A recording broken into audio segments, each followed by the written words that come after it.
For the entertainment news, the family of Ms. Eva Darren accepted Pama's apology for the incident at the awards presentation and demanded more adherence to event procedures. Sam Martos for the entertainment news.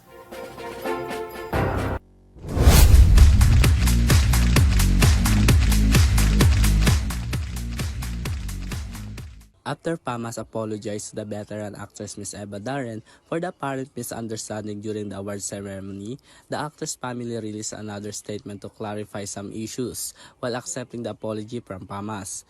In a Facebook post by the actress' son Fernando de la Peña, Percy thanked everyone for their love and support he received. He said it meant a lot to their mother.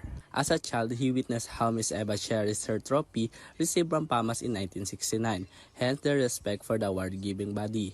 The actress' disappointment also stemmed from the fact that her grandchildren were with her and they were supposed to witness her presentation on stage as one of the presenters.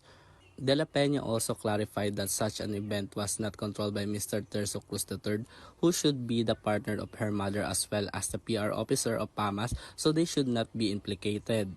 The family also refuted Pama's initial statement that Miss Eva could not found as she was at the middle table with another veteran actresses, making it possible not to locate her. However, the family sincerely accepted Pama's apology and said they hope it will be better next time. Also, their recommendation next time is to strictly follow their script.